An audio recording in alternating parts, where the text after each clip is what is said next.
DDCETની exam related 2 થી 3 વસ્તુઓ તમારી જોડે હું શેર કરવા માંગીશ. નંબર 1, DDCETની એક્ઝામ એ 12થની જેમ JEE અને ગુજસેટ છે એવું જ આપણા માટે ઇમ્પોર્ટન્સ ધરાવે છે. DDCETના સારા માર્ક્સથી જ તમને સારી કોલેજ મળશે.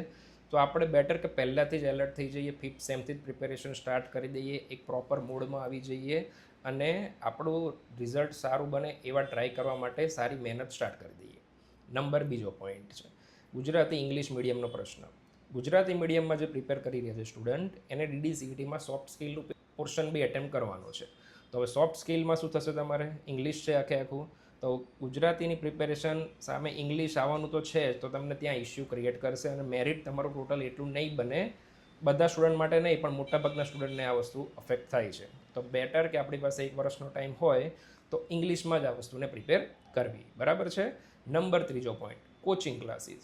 કોચિંગ ક્લાસીસ આપણા પ્રિપેરેશનમાં 30 to 40% રોલ ભજવે છે. એક રસ્તો બતાવે છે, ચાલવાનું આપણે જ હોય છે. કોચ અને ગાઈડની 100% જરૂર હોય છે, પણ રમવાનું તો આપણે ખુદ જ હોય છે. બરાબર છે. તો આ વસ્તુ ધ્યાનમાં લઈને ચાલવાનું. મલ્ટિપલ સ્ટુડન્ટ્સ મલ્ટિપલ કોચિંગ ક્લાસીસમાં રિફ્લેક્ટ થતા હોય છે. રીઝન, ફ્રી કોર્સીસ, ઓનલાઈન કોઈ સબ્જેક્ટને ફ્રી ભણાવવામાં આવે, ફ્રી ટેસ્ટ સિરીઝ, આ વસ્તુ કરીને મલ્ટિપલ સ્ટુડન્ટના ડેટા લેવામાં આવે અને આ ડેટા એટલા માટે રાખવામાં આવે છે જે પણ સ્ટુડન્ટ રેન્ક સારો લાવે એ રિફ્લેક્ટ કરીને એને પ્રમોશનલ ઇવેન્ટમાં જોડી શકાય. હવે એવી રીતે જોવા જઈએ તો અતુલ પ્રકાશને પણ એમને સ્ટુડન્ટ ક્લેમ કરવા જોઈએ, કારણ કે અતુલ પ્રકાશનની બુક બી જનરલી બધા મોટાભાગના સ્ટુડન્ટે વાપરી જશે.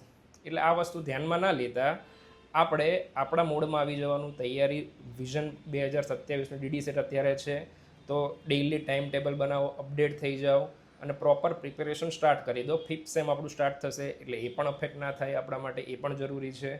તો આ વસ્તુને ધ્યાનમાં લઈને લાગી પડીએ આપણે કે આપણા માટે આ JEE ગુજસેટ જ છે અને આપણે સારી કોલેજમાં એડમિશન લેવું જ છે. આ નિર્ધાર સાથે દરેક સ્ટુડન્ટો પ્રિપેરેશનના મૂડમાં આવી જવું. બરાબર છે. Thank you very much.